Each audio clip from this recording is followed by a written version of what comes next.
እመቤታችን ምልዕተ ጸጋ ተብላለች።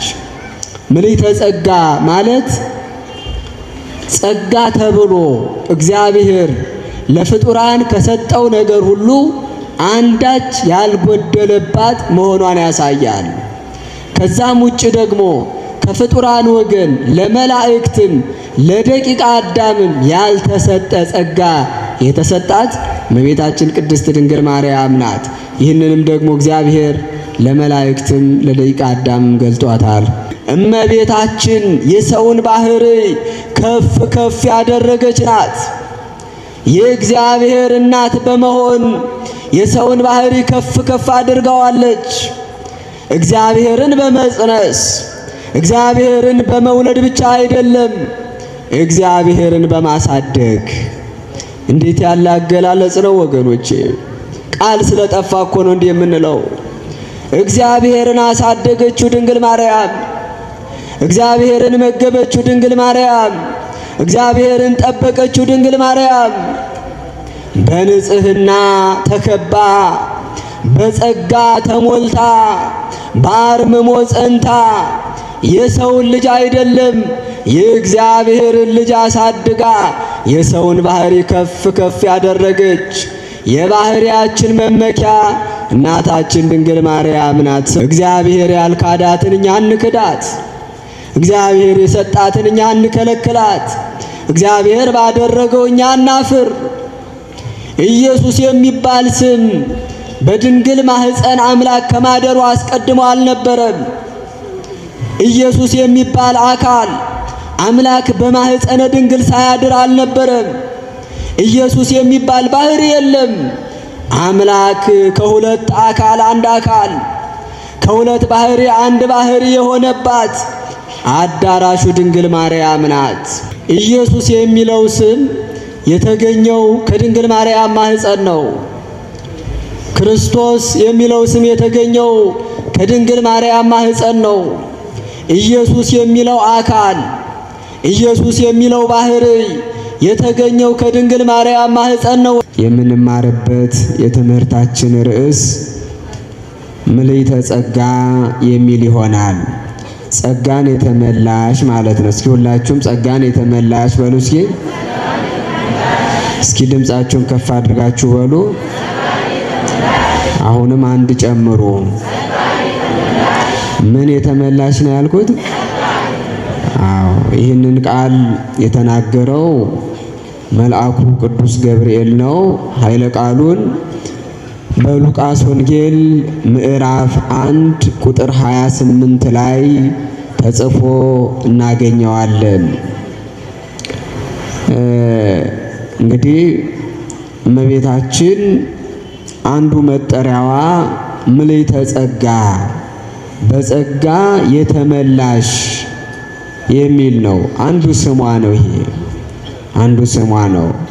መቼም ሁላችን እንደምናውቀው በዚህ በኃላፊው ዓለም ውስጥ ሰው የሚፈልገው በጣም ብዙ ነገር አለ። ወርቅን የሚፈልግ አለ፣ ስልጣንን የሚፈልግ አለ፣ ሹመትን የሚፈልግ አለ፣ ውበትን የሚጠማ አለ። በዚህ ዓለም አንድን ሰው ታላቅ የምንለው እነዚህን መስፈርት አድርገን ነው። አሁን የዘረዘርናቸውን ነገሮች መስፈርት አድርገን ሰዎችን እናከብራለን፣ ሰዎችን እናበላልጣለን። እገሌ ትንሽ እገሌ ትልቅ እንላለን። ወገኖቼ ክርስቲያኖች እንደመሆናችን ግን አንድ ልናስተውለው የሚገባን መሰረታዊ ነገር አለ። እሱ ምንድነው? እግዚአብሔርንስ ደስ የሚያሰኘው ነገር ምንድነው? እግዚአብሔርስ የሚመለከተው ነገር ምንድነው ብሎ መጠየቅ በእውነት ይገባል። በዚህ ዓለም ሰው ሰውን የሚመርጥበት ነገር አለው። እግዚአብሔር የሚወደው ነገር ምንድነው ብሎ መጠየቅ ግን ያስፈልጋል። ምክንያቱም እግዚአብሔር ሰው እንደሚያይ አያይም። ሰው የማያየውን ያያል። ሰው የማይመለከተውን ይመለከታል። አሁን ምልዕተ ጸጋ የሚለውን ስም ስታስቡ በዚህ ዓለም ከሰው ዘር ሁሉ ይህ ጸጋ የተሰጣት ለእናታችን ለድንግል ማርያም ብቻ ነው። ወገኖቼ ስናስተውለው በጣም ያስደነግጣል፣ ያስገርማል፣ ያስደንቃል። ምልዕተ ጸጋ ማለት መባል እንደምን ያለ ነው ወገኖቼ! በተለይ ደግሞ ከዘመኑ ጋር ስናየው በጣም ይገርመናል። የሰው ልጅ ጸጋ በተገፈፈበት ዘመን ምልዕተ ጸጋ ተብሎ መጠራት፣ የሰው ልጅ ጽድቁ የመርገም ጨርቅ በሆነበት ዘመን ብፅዕት ተብሎ መጠራት፣ ሰው መርከብ ልጅነቱ ተገልጦ ሐዘን በተቀመጠበት ዘመን ተፈስሒ ኦ ምልዕተ ጸጋ ተብሎ መመስገን፣ ምልዕተ ጸጋ ማባል እንደምን ያለ ነው ወገኖቼ! እንደምን ያለ ነው! ምልዕተ ጸጋ በራሱ ምንድነው? መልአኩ ያቀረበው ሰላምታ ነው ወይስ እግዚአብሔር ለምትወልደው ለድንግል የላከው ሰማያዊ ደብዳቤ? እመቤታችን ምልዕተ ጸጋ መባሏ ለእርሷ ብቻ የተነገረ ነው ወይስ ለሁላችን የተነገረ ነው? ምስጢሩ ምንድነው? ማን የተናገረው? ነቢይ ነው? ሐዋርያ ነው? ወይስ ተራ ሰው ነው? ደግሞስ ማን የላከው? ፈጣሪ ወይስ ፍጡር የሚለውን መመርመር ያስፈልጋል። ቅዱስ ሉቃስ ዘርዘር አድርጎ ነው የሚነግረን። በአጭሩ ስንመለከተው ግን እንዲህ ይላል ሉቃስ ወበሳድስ ወር ተፈነወ ገብርኤል መልአክ። የመከራው ዘመን ሲያበቃ እንባ የሚታበስበት ጊዜ ሲደርስ እግዚአብሔር ሁሉን አዘጋጅቶ ሲፈጽም መልአኩ ገብርኤልን ወደ ድንግል ላከው ይላል። እግዚአብሔር ጨለማው እንዲያልፍ ሁሉን አዘጋጅቶ ነበር። የሰው ልጅ ረሃብ እንዲወገድ ዝግጅቱን አጠናቆ ነበር። ብርሃን ሆኖ የተዘጋጀ ራሱ እግዚአብሔር ነው። ምግብ ሆኖ የተዘጋጀ ራሱ እግዚአብሔር ነው። እሱ ራሱ ነው የልጆቹ ምግብ ወገኖቼ። እኛ አልገባንም፣ እኛ አልተረዳንም፣ እኛ አላወቅንም እንጂ ሁሉ ነገራችን እኮ ክርስቶስ ነው፣ ክርስቶስ ነው። ቤተ ክርስቲያን ባለጸጋ ናት፣ ሁሉ የሞላላት ናት። አንዳች የምታጣው ነገር የላትም። ልጆችን ልመግብል ብትል የምትመግበው አታጣም። ልጆችን ላጠጣ ብትል የምታጠጣው አታጣም።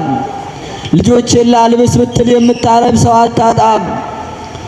ልጆችን ላስጠብቅ ብትል ጽኑ ጥበቃ አላት።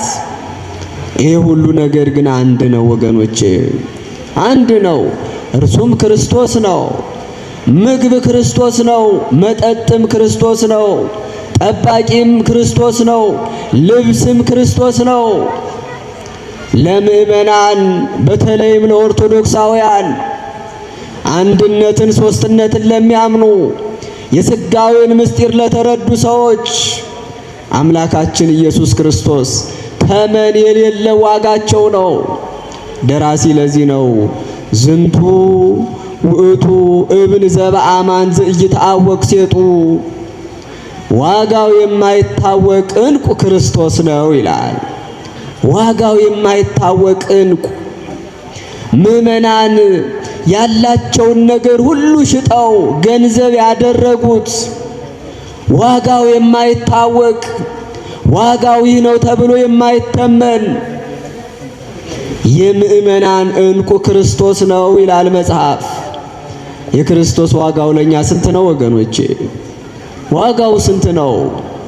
እንተምነዋለን? አንተምነውም። ስለዚህ ሁሉን ትተን ዓለምን ትተው ሀብትን ትተው በዚህ ዓለም የሚታየውን ነገር ሁሉ ትተው ምእመናን ገንዘብ ያደረጉት የማይታመን ዕንቋቸው ክርስቶስ ነው። ስርጋው የነፍስነ ወትፍሥሕተ ልብነ ውእቱ ስምከ ኦ እግዚእነ ኢየሱስ ክርስቶስ።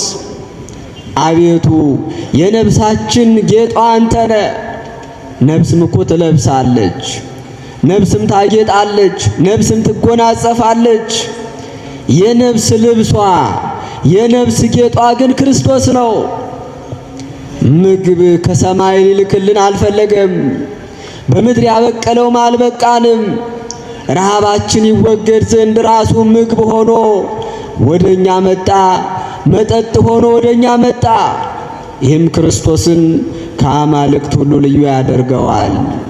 ለዚህ ነው መጽሐፍ መኑ ዘርአ መርዓዊ ዘይጠብእ ሥጋሁ በጊዜ ከብካቡ፣ በሰርጉ ዕለት ለጠራቸው ሰዎች ለእድምተኞቹ ሥጋውን ቆርሶ ደሙን አፍሶ የሰጠ ሙሽራ እሱ ማን ነው ብሎ ይጠይቃል።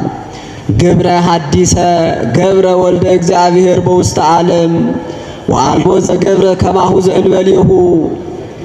አምላካችን ኢየሱስ ክርስቶስ በዚህ ዓለም ከተፈጠረ ጀምሮ ዓለም እስኪያልፍ ድረስ ማንም ያላደረገውን የማያደርገውን ነገር አደረገ።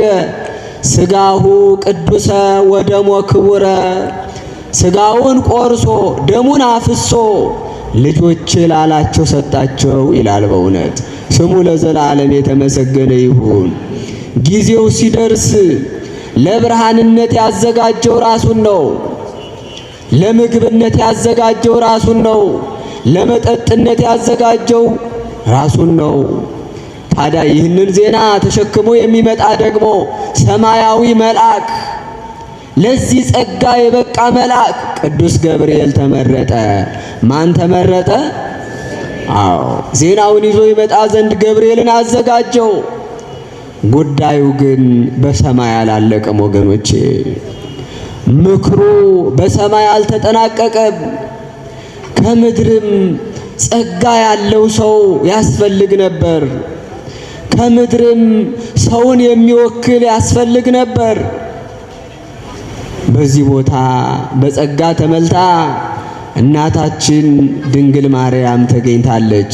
ረድኤቷ በሁላችን ይደርብን። እመቤታችን ህብስቱ የሚገኝባት ቤተ ህብስት ሆና ተገኘች። እመቤታችን አካላዊ ቃል የሚበራባት መቅረዝ ሆና ተገኘች። ማህቶተ ወርቅ ዘይበር ውስቴታ ብርሃነ መለኮት እንዳለ ሊቁ የብርሃን ማስቀመጫዋ መቅረዟ ድንግል ናት። ብርሃነ መለኮት ደግሞ በእርሷ ላይ በራ። ይህ ጸጋ ለድንግል ተሰጥቷት ነበር። የምንበላውን ፍሬ አቅፋ የምትገኝ ሐረገ ወይን በምድር ታስፈልግ ነበር። እመቤታችን ድንግል ማርያም ተገኘች። የሰው ዘር የባህሪ መመኪያ ለመሆን የእግዚአብሔር እናት ትሆን ዘንድ ድንግል ተዘጋጀች። በምድርም ሰው ያስፈልግ ነበር። በምድር ደግሞ አንዲት ድንግል እሷ ተገኘችልን። ስሟ ለዘላለም የተመሰገነ ይሁን። ወገኖቼ እመቤታችን የሰውን ባህሪ ከፍ ከፍ ያደረገች ናት። የእግዚአብሔር እናት በመሆን የሰውን ባህሪ ከፍ ከፍ አድርጋዋለች። እግዚአብሔርን በመጽነስ እግዚአብሔርን በመውለድ ብቻ አይደለም፣ እግዚአብሔርን በማሳደግ። እንዴት ያለ አገላለጽ ነው ወገኖቼ! ቃል ስለጠፋ እኮ ነው እንዲህ የምንለው። እግዚአብሔርን አሳደገችው ድንግል ማርያም። እግዚአብሔርን መገበችው ድንግል ማርያም። እግዚአብሔርን ጠበቀችው ድንግል ማርያም።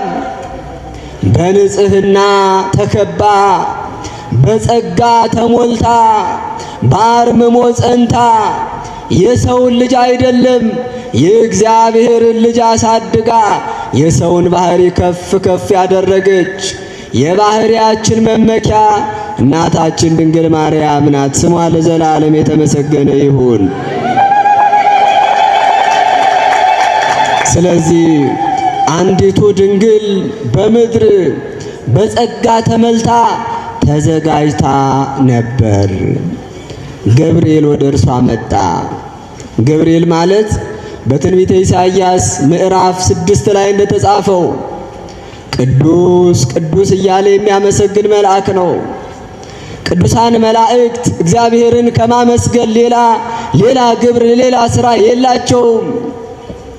ያ እግዚአብሔርን ያመሰገነ አንደበት፣ ያ ለእግዚአብሔር የተገዛ አንደበት፣ ያ በመላ ዘመኑ ቅድስና ሲፈስበት የኖረ የገብርኤል አንደበት ወደ ታናሿ ብላቴና ወደ ድንግል በገባ ጊዜ ግን የምስጋናን ዝናብ ማዝነብ ጀመረ። ድንግልን ያመሰግናት ጀመር። ተፈስሒ ተፈስሒ ተፈስሒ አላት። ዓለም ተጨንቋል። ዓለም በሐዘን ተውጧል። ዓለምን የኃጢአት ባሕር አስጥሞታል። አንቺ ግን ከልጅነት ሳትቆይ በእግዚአብሔር ደስ የምትሰይ ድንግል አንቺ ደስ ሊልሽ ይገባል አላት። ምልዕተ ጸጋ በጸጋ የተመላሽ ሆይ ደስ ይበልሽ አላት። በጸጋ የተመላሽ ሆይ ደስ ይበልሽ ብሎ አመሰገናት። ስሟ ለዘላለም የተመሰገነ ይሁን። ስለዚህ ወገኖቼ በምድር የተዘጋጀች እግዚአብሔርን ለመጽነስ እግዚአብሔርን ለመውለድ በቅታ የተገኘች እመቤታችን ቅድስት ድንግል ማርያም ናት። አሁን ስለ እመቤታችን ጸጋ ሶስት ነገሮችን እንመለከታለን። አንደኛ የእመቤታችን ጸጋ እንዴት ያለ ነው የሚለውን በአጭሩና ኋላ ግን በቅዱሳን መላእክትና በእኛ ዘንድ የእመቤታችን ጸጋ እንዴት ነው የተገለጠው የሚለውን የዕለቱን ዋና ትምህርት እንማራለን። ከጸጋዋ ስንነሳ የእመቤታችን ጸጋ በሁለት ጊዜ ተከፍሎ የሚነገር ነው። በስንት ጊዜ አልኳችሁ? እስኪ ንገሩኝ፣ በስንት ጊዜ? አዎ በሁለት ጊዜ። የመጀመሪያው ቅድመ ጸኒስ ቅድመ ወሊድ የነበራት ጸጋ ነው።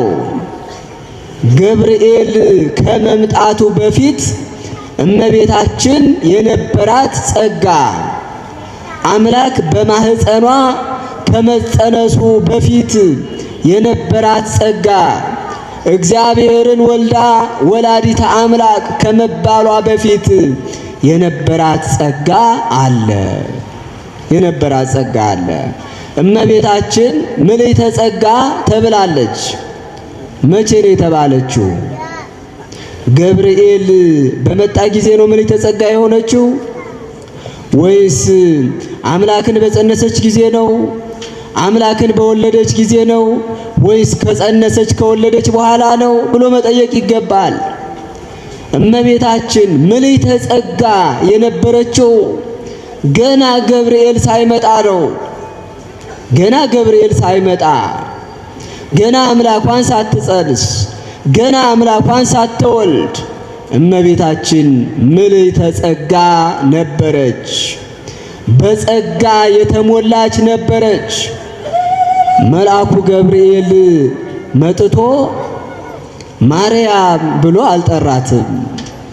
እንደ ዮሴፍም የዳዊት ልጅም አላላትም። የኢያቄም ልጅ ብሎም አልተናገረም። በተስፋ እንደተነገረችም ደግሞ ሴት ብሎም አልጠራትም። የሐና ልጅም አላላትም።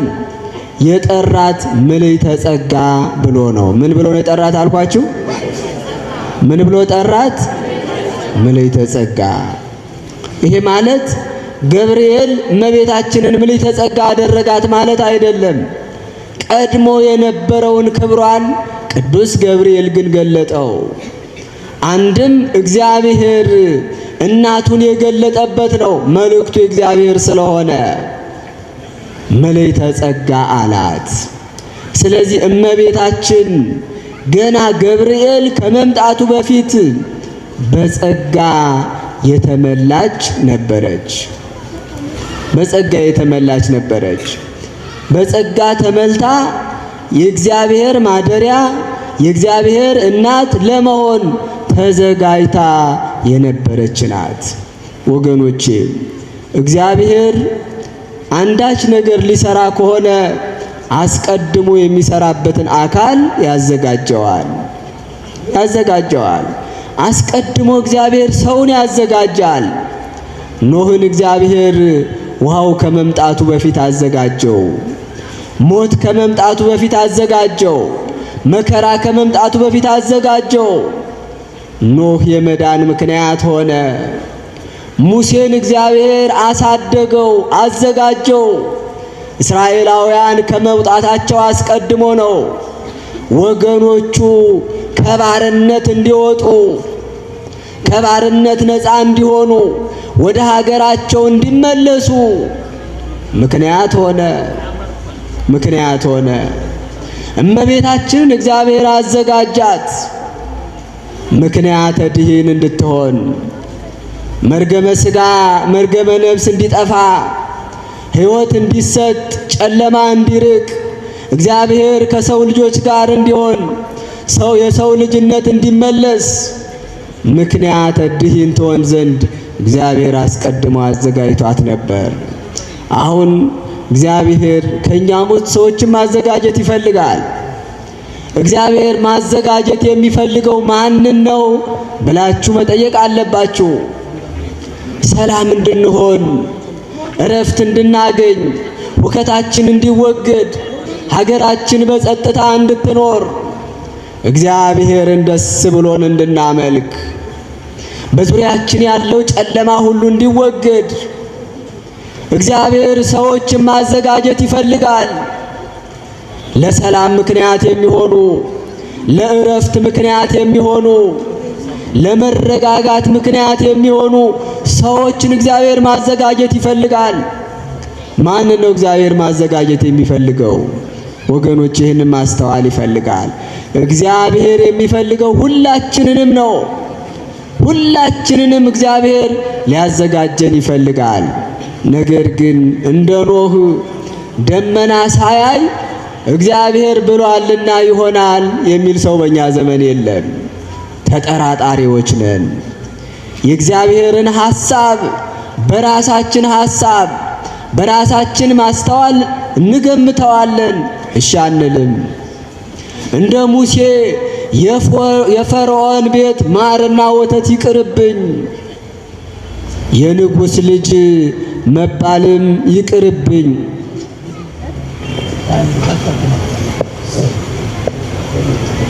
የንጉሥ ልጅ መባል ይቅርብኝ ብሎ ስለ እግዚአብሔር ሁሉን የሚተው ግን ማግኘት በእውነት ከባድ ነው። ወገኖቼ ሁላችንን እግዚአብሔር እንዲያዘጋጀን ሰውነታችን ለእግዚአብሔር መስጠት ይገባናል። እግዚአብሔር ለሁላችን ማስተዋሉን ያድለን። ስለዚህ እመቤታችን ገብርኤል ከመምጣቱ አስቀድሞ፣ አምላክን ከመጽነሷ አስቀድሞ፣ አምላክን ከመውለዷም አስቀድሞ በጸጋ የተዘጋጀች፣ በጸጋ የተመላች፣ ከጥንተ አብሶ ከምልዓተ ኃጢአት ከንዴተ ህላዌ ነጽታ የተገኘች የጸጋ እግዚአብሔር ማደሪያ ነበረች ማለት ነው። ከዚያ በኋላ ግን ገብርኤል መጣ። ገብርኤል መጥቶ ትጸንሲ ወትወልዲ ወልደ አላት። ያን ጊዜም የእመቤታችን ክብር ጨምሯል። እግዚአብሔር በልቡ ይዟታል የሷን ምስጢር፣ እንደምትጸንሰው እንደምትወልደው እሱ የእሷ ልጅ እንደሚሆን እርሷም ደግሞ የእርሱ እናት እንደምትሆን እግዚአብሔር ያውቅ ነበር። ገብርኤል ግን መጥቶ ገለጠው። ስለዚህ ገብርኤል በመጣ ጊዜ እመቤታችን ከፍጥረት ሁሉ የተለየች ባለጸጋ መሆኗ ታወቀ። አምላክን ትጸንሻለች ተባለች። አምላክን ትወልጃለች ተባለች። ስለዚህ በዚህ ከሁሉ የተለየች ነበረች ድንግል ማርያም። ከሷ በቀር አምላክን ሊጸንስ አምላክን ሊወልድ የተዘጋጀ የለም። ከሷም በቀር አምላክን ትጸንሻለች ተብሎ የተነገረው የለም። ስለዚህ በጸጋ ከሁሉ የተለየች ነበረች። አባ ሕርያቆስ ስለዚህ ነው ኮንኪ መንበሮ ወኮንኪ መዝገቦ ለምስጢረ ምስጢራት፣ የምስጢር ምስጢር ለሆነ ለእግዚአብሔር ማደሪያው ሆንሽ፣ መዝገቡ ሆንሽ። አይ ልቡና ወአይ ቃል ዘይክ ሊትናገር በበንስኪት በየስብሐትኪ የክብርሽን ነገር የጸጋሽን ነገር የክብርሽን ነገር የትኛው አንደበት በጥቂቱ ይናገር ዘንድ ይቻለዋል? የትኛውስ ልቡና ያንቺን የክብርሽን ነገር በጥቂቱ ሊያስብ ይቻለዋል? እያለ ሊቁ ይጠይቃል። እግዚአብሔር ነጸረ እምሰማይ ወኢረከበ ዘከማኪ። እግዚአብሔር የፈጠረውን ሁሉ ተመልክቶ እንዳንቺ ያለ አላገኘምና አለ። ረድኤቷ በሁላችን ይደርብን። ስለዚህ በእግዚአብሔር የእግዚአብሔር እናት ለመሆን መመረጥ በራሱ ከሰዎች ሁሉ እመቤታችን የሚለይ ጸጋ ነው። ዋናው ጸጋ ግን መሆን ነው።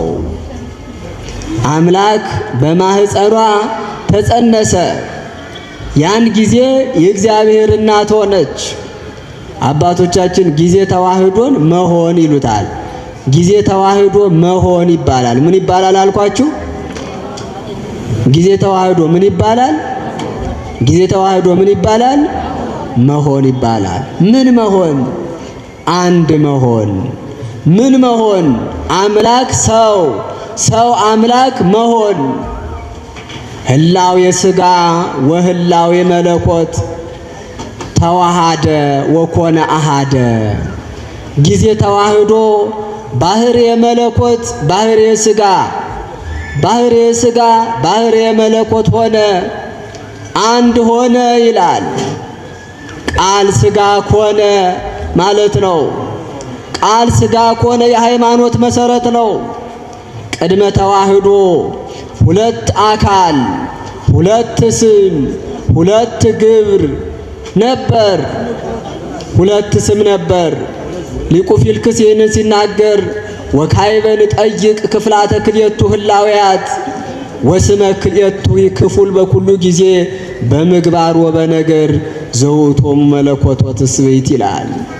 ከተዋህዶ አስቀድሞ በሁለት ስም አምላክና ሰው፣ በሁለት ግብር ግብረ መለኮት ግብረ ሥጋ፣ በሁለት አካል አካለ መለኮት አካለ ሥጋ፣ በሁለት ባህሪ ባህርየ መለኮት ባህርየ ሥጋ ነበረ።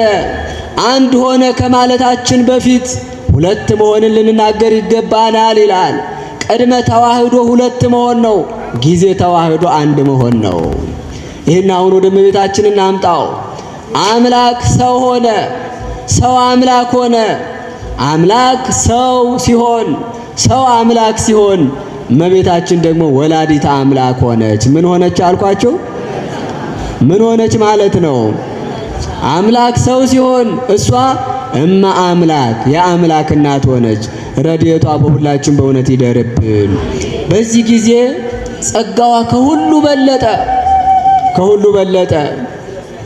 የእግዚአብሔር እናት የምትሆንበት ጸጋ ተገለጠ።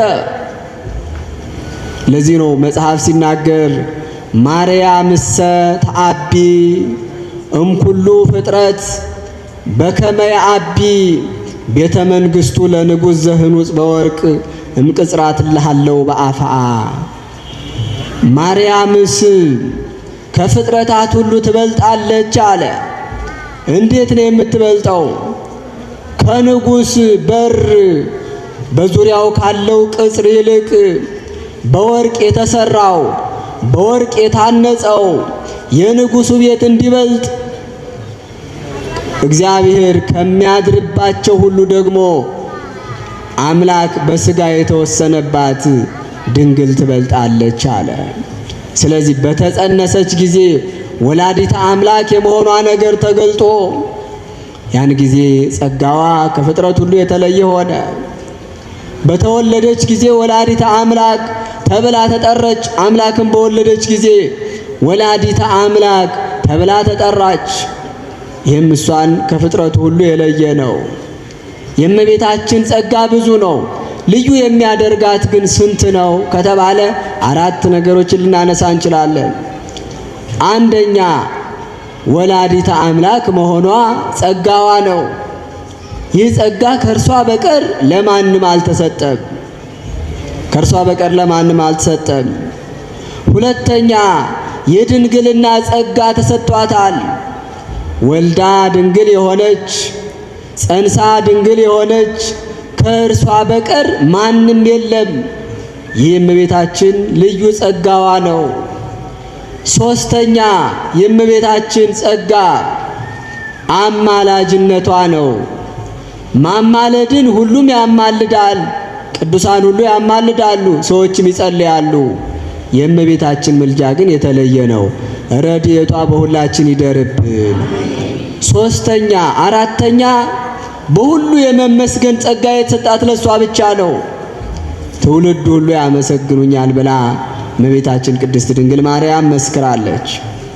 ስለዚህ የእመቤታችን ጸጋዋ ቅድመ ጸኒስ፣ ጊዜ ጸኒስ፣ ድህረ ጸኒስ፣ ቅድመ ወሊድ፣ ጊዜ ወሊድ፣ ድህረ ወሊድ የሚነገር እየጨመረ የሄደ ጸጋ ነው። አሁን ወደ ዋናው ትኩረታችን እንመለሳለን። ይህ የእመቤታችን ጸጋ መቼ ነው የተገለጠው? ለመላእክት መቼ ተገለጠላቸው? ለሰው ልጆችስ እንዴት ተገለጠላቸው? የሚለውን ማየት በጣም ተገቢ ነው። ቅዱሳን መላእክት ስጋዌን ይጠብቁ ነበር፣ ስጋዌን ይናፍቁ ነበር። እንደኛ ወድቀው ግን አይደለም፣ እንደኛ ባህሪያቸው ዝሎ ግን አይደለም፣ እንደኛ ጉስቁልና አግኝቷቸው ግን አይደለም። ግን ይጠባበቁ ነበር። እኛ ከሞት ወደ ሕይወት ለመሸጋገር አምላካችንን እንጠብቀው ነበር። ብርሃን እንዲበራልን እንጠብቀው ነበር። ረሃባችን እንዲወገድ እንጠብቀው ነበር። ከመከራ ሥጋ ከመከራ ነፍስ ለመዳን አምላካችንን እንጠብቅ ነበር። ድንግልንም እንጠብቃት ነበር። ቅዱሳን መላእክት የሚጠብቁበት ደግሞ ሌላ ነው። ወንድሞቻቸው ነን እኛ ለቅዱሳን መላእክት። ነገር ግን ከገነት ገፍትረው አስወጥተውን ነበር። የመምጣታችንን ነገር ይጠባበቃሉ። አባቶቻችን እንደተረጎሙት እነሱ እንደ ታላቅ ወንድም ሆነው እኛ እንደ ታናሽ ወንድም ሆነናቸው። ታላቅ ወንድም ለታናሽ ወንድሙ እንዲያዝን አዳም ወድቆ ቀረ፣ አዳም በምድረ ፋይድ ቀረ፣ አዳም ተጎሳቆለ እያሉ ያዝኑ ነበር። እና ድንግል ተገኝታ አምላኳን ወልዳ ከዚያ በኋላ የሰዎችን መዳን ይጠባበቁ ነበር። አንዱ ለኛ ማዘናቸው ነው። ሌላው ደግሞ ቅዱሳን መላእክት በሐዲስ ኪዳን እኛን በማገልገላቸው በመላካቸው ጸጋ ይጨመርላቸዋል። ያንን ሽተው ነው። ሶስተኛው ግን የእግዚአብሔርን ዙፋን ይሸከማሉ። እግዚአብሔርን ግን አያዩትም። እግዚአብሔርን ግን አይመለከቱትም። እግዚአብሔርን አይመለከቱትም። ምክንያቱም ያ ዙፋን እግዚአብሔርን አያሳይም። ከድንግል በተወለደ ጊዜ ሰው በሆነ ጊዜ ግን እሱን የማየት ጸጋ ለእነሱም ስለሚሰጥ እመቤታችንን ይጠብቋት ይናፍቋት እንደነበረ መተርጉማን ይናገራሉ። ታዲያ እግዚአብሔር ግን እናቱን ድንግል ማርያምን በአንድ ጊዜ አልገለጣትም፣ በሂደት ግን ገለጣት። ቀስ እያደረገ እንደ መብረቅ ሳይሆን እንደ ጠዋት ንጋት እመቤታችን ቅድስት ድንግል ማርያምን ለፍጥረት ሁሉ እየገለጣት መጥቷል። እመቤታችን መቼ ነው የተገለጠችው ካልን በመጀመሪያ አዳም ከገነት ብዙ ሳይርቅ የእመቤታችን የጸጋዋን ነገር እግዚአብሔር ነግሮታል። ኦሪት ዘፍጥረት ምዕራፍ 3 ስትመለከቱ የሴቲቱ ልጅ የእባቡን ራስ ይቀጠቅጠዋል አለ እግዚአብሔር። የሴቲቱ ልጅ የእባቡን ራስ ይቀጠቅጠዋል። ከገነት ያወጣችሁን እባብ፣ ከክብራችሁ ያዋረዳችሁን እባብ፣ ከኔ የለያችሁን እባብ የሴቲቱ ልጅ ይቀጠቅጠዋል። ሴቲቱ እባቡን የሚቀጠቅጠውን ዲያብሎስን የሚያሸንፈውን ልጅ የመውለድ ጸጋ እንዳላት የድንግልን ጸጋ አዳም ከገነት ብዙ ሳይርቅ በዚያው ሰምቶታል። በኤደን ሰማት ድንግልን። ስሟ ግን አልተነገረም፣ ጸጋዋ ግን አልተዘረዘረም። በህቡ ግን ሴት ተብላ ተጠራች። አምላክን የምትወልድ ሴት፣ ዲያብሎስን የሚቀጠቅጠውን ጌታ የምታስገኝ ሴት ብላ ተብላ እመቤታችን ተጠራች። በዚህ ጊዜ እመቤታችን እንዲህ በተስፋ ተነገረች፣ ጸጋዋ በተስፋ ተነገረ። ኋላ ግን ወደ ምሳሌ ሄደ እግዚአብሔር። በምሳሌ ድንግሊቱን ይገልጣት ጀመር። በምሳሌ ይገልጣት ጀመር። ሙሴ በኮሬብ ኦሪት ዘጸአት ምዕራፍ 3 ላይ እንደተጻፈው ያልተቃጠለች ቁጥቋጦ አየ። ያልተቃጠለች ቁጥቋጦ ለጊዜው ምልክት ነው። በዚያ ውስጥ ግን እግዚአብሔር የእመቤታችንን ጸጋ ይናገር ነበር። ያ ቁጥቋጦ ቅጠል ነው፣ ግን እሳቱ አላቃጠለውም። ያም እሳት ነው፣ ነገር ግን ቁጥቋጦውን አላቃጠለም። እግዚአብሔር በዚህ ድንግልን ይናገር ነበር፣ ጸጋዋንም ይመሰክር ነበር። ለዚህ ነው መጽሐፍ የዚህን ፍጻሜ ሲያስረዳ እንዘ እሳት ገሰሳ ለሥጋ መሬታዊት ዘእም አዳም፣ መለኮታዊ እሳት ሲሆን ሥጋዊት በሆነች ማህፀን ውስጥ ተጠቀለለ አለ። ሥጋዊት በሆነች ማህፀን ውስጥ ተጠቀለለ። እሱ እሳት ነው፣ እርሷ ደግሞ ሥጋ ናት። ነገር ግን እሱ እሳት ሆኖ ያለ ማቃጠል ቻለ፣ እርሷ ሥጋ ሆና ያለ መቃጠል ቻለች። ይሄ በአዲስ ኪዳን የታየው የድንግል ማርያም ጸጋ ነው። ከእርሷ በቀር ይሄ ለማንም አልተሰጠም። ለያዕቆብ ደግሞ የወርቅ መሰላልን ዘርግቶ አሳየው። ዘፍጥረት 28 ላይ እንደተጻፈው የወርቅ መሰላልን ዘርግቶ መላእክት ከሰማይ ሲወጡ ሲወርዱበት ዙፋን በእርሱ ላይ ሲዘረጋ አየ። ንጉሥ ሲቀመጥበትም አየው።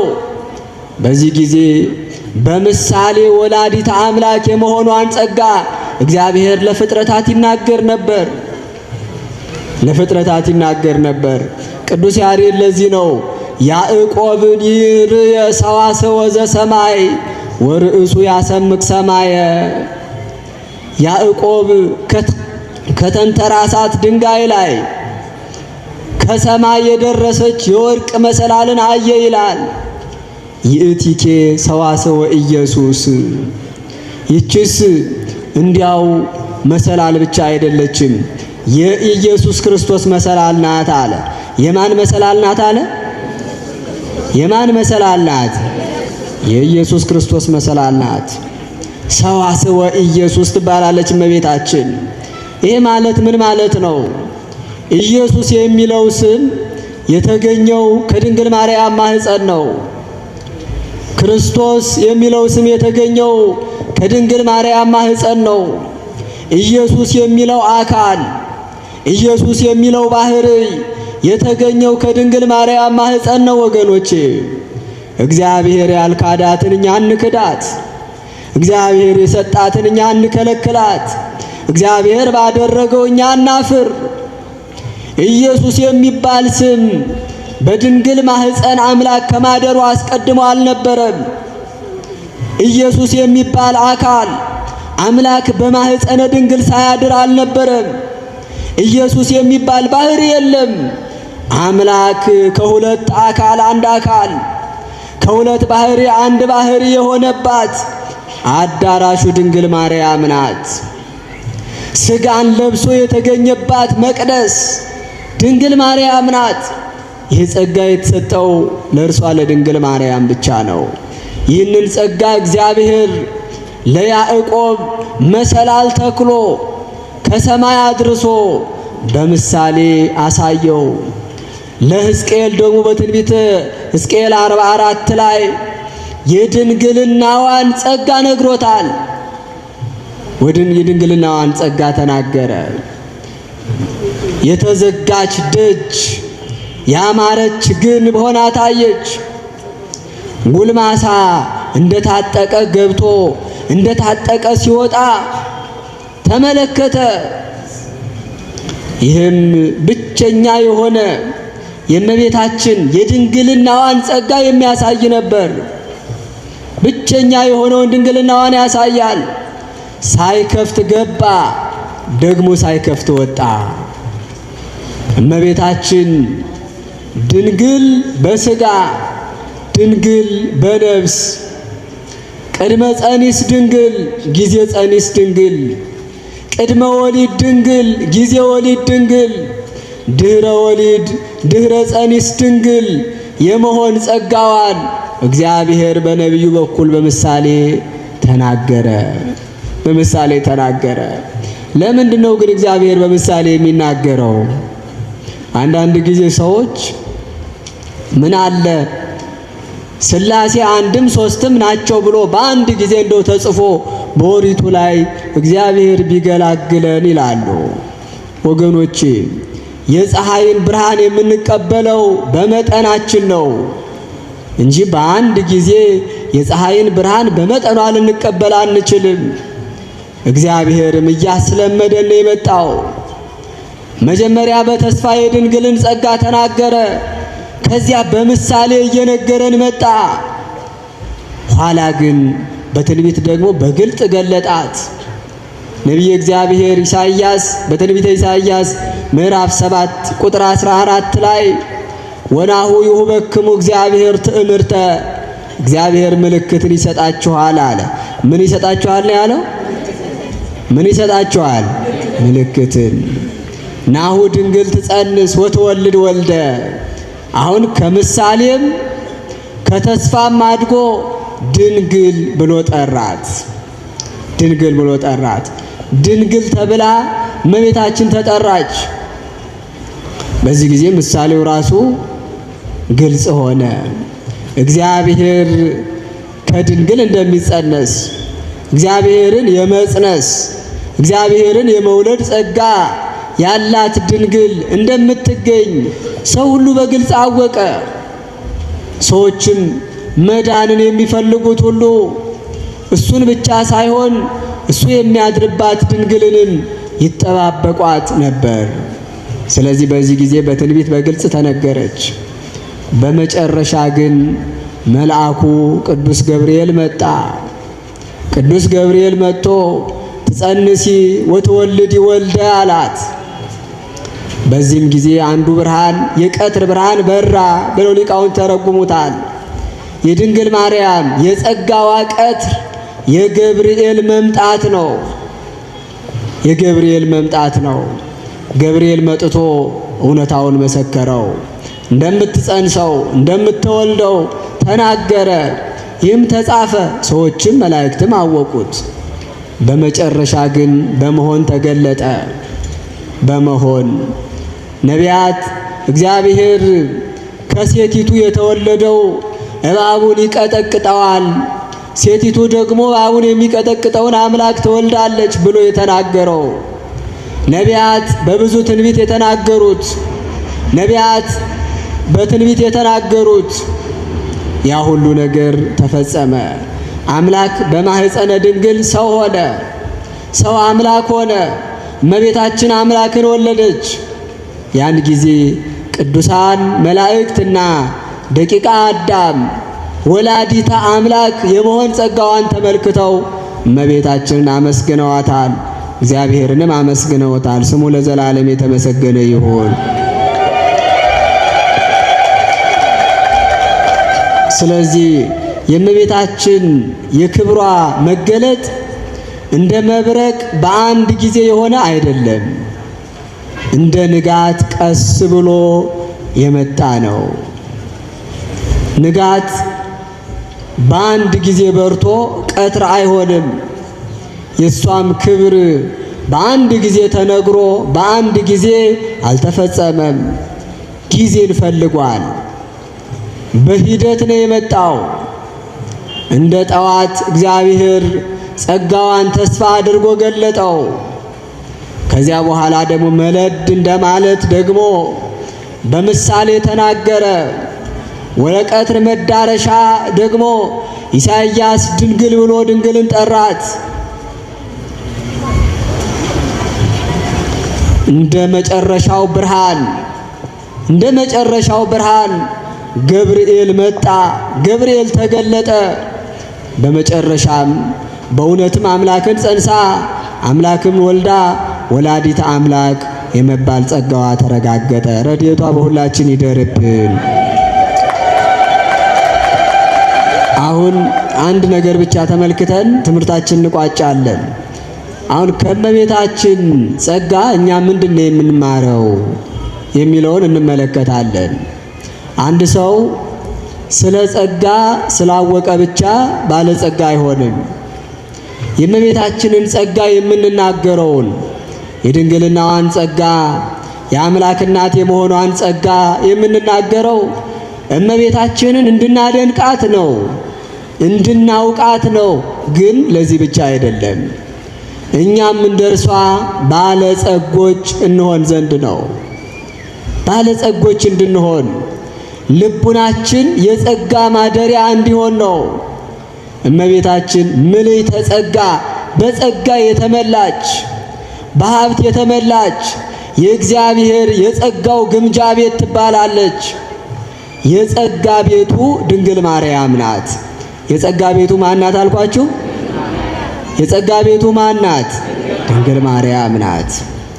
እሷ አምላክን እንደጸነሰች አምላክን እንደወለደች እሷ ያደረገችውን ከሰው ወገን ማንም ሊያደርገው አይችልም። ይሄ እውነት ነው። ግን እሷ የጸጋ ማደሪያ እንደሆነች እኛም በመጠናችን የጸጋ ማደሪያ መሆን እንችላለን። ታዲያ የጸጋ ማደሪያ የምንሆነው እሷ የሆነችው መሆን ስንችል ነው። እመቤታችንን ቅዱስ ገብርኤል አመሰገናት። ምልዕተ ጸጋ አላት። ምልዕተ ጸጋ አላት። ሰማያዊው መልአክ ምድራዊቱን ሕፃን አመሰገናት። እሷ ግን ምንድነው ያለችው? እኔ የእግዚአብሔር ባሪያ ነኝ አለች ድንግል ማርያም። የማን ባሪያ ነኝ ያለችው? የማን ባሪያ ነኝ አለች? የእግዚአብሔር ባሪያ ነኝ አለች። እግዚአብሔር አከበራት። እሷ ደግሞ ትህትናን አሳየች። ጥንቱንም እሷ ትሁት ናት። በእርሷ ዘንድ ትህትና አለ፣ ልዕልናዋ ደግሞ በእግዚአብሔር ዘንድ አለ። ስለዚህ የጸጋ ማደሪያ የሚሆን ልቡና ይህ ነው። ጸጋን የሚቋጥር ልቡና ይህ ነው። እግዚአብሔር ያውቃል የሚል፣ እግዚአብሔር ይመረምራል የሚል እሱ የጸጋ ማደሪያ ይሆናል። እኔ አውቃለሁ፣ እኔ እበልጣለሁ፣ እኔ እለያለሁ፣ እኔ ከሰዎች ሁሉ በላይ ነኝ በሚል ልቡና ጸጋ እግዚአብሔር አታድርም። የእግዚአብሔር ማደሪያ አይሆንም ትዕቢተኛ ልቡና። ወገኖቼ ብዙ እንደክማለን፣ ብዙ እንጠራለን፣ እንጾማለን፣ እንጸልያለን፣ እንሰግዳለን። ልቡናችን ግን ጸጋን አልቋጠረም። ልቡናችን ከመዓዛው አልደረሰም። ልቡናችን ከጣዕሙ አልደረሰም። ቃለ እግዚአብሔርን እንማራለን። ብዙ የምንቀዳው ምንጭ አለ። ግን ማድጋችን የተቀደደ ሆኖ ማጠራቀም ግን አልቻልንም። ማጠራቀም አልቻልንም። ክፋታችንን መተው ይገባል። ትዕቢታችንን መተው ይገባል። አንዱን መያዝ የምንችለው አንዱን ስንለቅ ብቻ ነው። ይህንን ማወቅ ያስፈልገናል። ዲያብሎስንም ክርስቶስንም በአንድ ጊዜ መጨበጥ አይቻልም ወገኖቼ። ኃጢአትንና ጽድቅን በአንድ ጊዜ መጨበጥ አይቻልም። ስንፍናንና ጉብዝናን በአንድ ጊዜ መጨበጥ አይቻልም። ክርስቶስን ለመያዝ ዲያብሎስን መተው ይገባል። ከክርስቶስ ጋር ለመኖር ከዲያብሎስ መለየት ይገባል። ንጽህናን ገንዘብ ለማድረግ ከኃጢአት መለየት ይገባል። ከርኩሰት መለየት ይገባል። አጋንንት ከኛ እንዲርቁ፣ መናፍስት ከኛ እንዲርቁ በእኛ ዘንድ ያለውን ገንዘባቸውን ሁሉ ለነሱ ልንሰጥ ይገባል። ትዕቢት የነሱ ነው። ኩራት የነሱ ነው። ትዕዝርት የነሱ ነው። ትምክተኛነት የነሱ ነው። ዘረኝነት የነሱ ነው። ይህንን ሁሉ ስንተው የእግዚአብሔር የጸጋ ማደሪያ እንሆናለን። እግዚአብሔር ያውቃል የምንልበትን ልቦና እግዚአብሔር ለሁላችን ያድለን። እመቤታችን የእግዚአብሔር ባሪያ ነኝ አለች። ገብርኤል ምንድነው የሚላት? የእግዚአብሔር እናት። እሱ የእግዚአብሔር እናት ይላታል። እርሷ ስትመልስ የእግዚአብሔር ባሪያ፣ የእግዚአብሔር አገልጋይ። ዝቅ ማለት በእውነት ይገባል። ትህትና በእውነት ይገባል። ባሎች ለሚስቶቻችሁ ዝቅ ማለትን መልመድ አለባችሁ። ሴቶችም ለባሎቻችሁ ዝቅ በሉ። እኔ ነኝ የማውቀው፣ እኔ ነኝ የምችለው ከማለት መውጣት በእውነት ያስፈልጋል። ተከራካሪ መሆን አይገባም። ተጨቃጫቂ መሆን አይገባም። ትህትናን መልበስ ይገባል። እኛ የእመቤታችን ልጆች ነን። ያን ጊዜ እግዚአብሔር የጸጋው ማደሪያ እንሆናለን። እግዚአብሔር ለሁላችን ማስተዋሉን ያድለን። ሌላው እመቤታችን የጸጋ ቤት ናት። መታዘዝ ደግሞ አላት። ድንግል ማርያም መታዘዝ አላት። እኛም ጸጋ በእኛ እንዲያድር የእግዚአብሔር ጸጋ እንዲሰጠን መታዘዝን ገንዘብ ማድረግ በእውነት ይገባናል። መታዘዝን ገንዘብ ማድረግ ይገባል። ለእግዚአብሔር መታዘዝን ገንዘብ ማድረግ ይገባናል። አሁን እኛ ጸጋን እንፈልጋለን፣ መታዘዝ ግን አንፈልግም። ሰላም እንፈልጋለን፣ መታረቅ ግን አንፈልግም። እረፍትን እንፈልጋለን፣ ንስሐ መግባትን ግን አንፈልግም። የእግዚአብሔር ማደሪያዎች መሆን እንፈልጋለን፣ ሥጋውን ደሙን ግን አንቀበልም። ወገኖቼ እግዚአብሔር ጸጋን የሚሰጠው በመጀመሪያ ያስተምራል፣ ከዚያ ይፈትናል። ውጤቱ ጸጋ ነው ወገኖቼ። ስለዚህ ሳንታዘዝ ጸጋን መፈለግ፣ ሳንራመድ ግን መድረስን መፈለግ ነው። ሳይራመዱ መድረስ የለም፣ ሳይራመዱ መድረስ የለም። ደግሞም ሳይታዘዙ ጸጋም የለም። ይህንን ማወቅ በእውነት ይገባል። ዓለሙ እንኳን በእውነት ያስተምረናል እኮ። አሁን አንድ ተማሪ ወደ ዩኒቨርሲቲ ሄዶ ትምህርቱን ሳይማር ዲግሪውን ሲጡኝና በኋላ አማራለሁ ቢል የሚፈቅድለት አለ? የሚፈቅድለት አለ? የለም። መጀመሪያ መማር አለበት አይደል? ከዚያስ መፈተን አለበት። ትምህርቱንም በመማር መታዘዝ፣ ፈተናውን በመፈተንም መታዘዝ አለበት። ከዚያ በኋላ ጸጋ ይሰጣል። እመቤታችን ታዛዥ ናት፣ የጸጋ ግምጃ ቤትም ናት። ሌላው የመጨረሻው ከእመቤታችን የጸጋ አገላለጥ የምንማረው እግዚአብሔር ነገሮችን ሁሉ በሂደት እንደሚያደርጋቸው ነው። ወገኖቼ እግዚአብሔር ነገሮችን በሂደት ያደርጋቸዋል። እግዚአብሔር አይቸኩልም። እግዚአብሔር መንገድ አለው። ያለ መንገድ አይደረስም፣ ወደ ጸጋ አይደረስም። ስለዚህ ሂደት አለው። የአባቶቻችን ሕይወት ሁሉ የሚያሳየን እኮ ይሄንን ነው። ዮሴፍ ህልሙን ያየው አንድ ቀን ነው፣ ግን መከራ ብዙ ጊዜ ተቀብሏል። ወዲያው ወንድሞቹ አልሰገዱለትም። ወዲያው እናት አባቱ አልሰገዱለትም። ወዲያው በግብፅ ንጉሥ ሆኖ አልተሾመም። ወደ ጉድጓድ መጣል ነበረበት። ይሄ መንገዱ ነው። ወደ ጉድጓድ መጣል ነበረበት። በባርነት መሸጥ ነበረበት። በሰው ሀገር ያለው ስራው ስራ ተሰጥቶት በግዞት ቤት በጨለማ ማደር ነበረበት። ይሄ ሁሉ የዮሴፍ የጸጋው የመገለጫው መንገድ ነበር። ዮሴፍ በዚህ ሁሉ ተጓዘ። ምን ነው እግዚአብሔር ረሳኝ፣ እንግዲህስ እግዚአብሔር ቃሉን አይፈጽምም የሚልበት ምክንያት ነበረው። ይህንን ግን ምክንያት አላደረገም ዮሴፍ። በዚህ ሁሉ ውስጥ እያለፈ እግዚአብሔርን ጠበቀ። እግዚአብሔርም የተናገረውን የማይረሳ አምላክ ነውና እግዚአብሔር እንደተናገረ ለተሸጠው ዮሴፍ፣ በጉድጓድ ለተጣለው ዮሴፍ ነርሱ ወንድሞቹ መጨረሻ ሰግደውለታል። ዳዊትንም ስትመለከቱ እንዲህ ነው። ዳዊትን እግዚአብሔር ቀባው፣ ወዲያው ግን ወደ ዙፋኑ አልወጣም።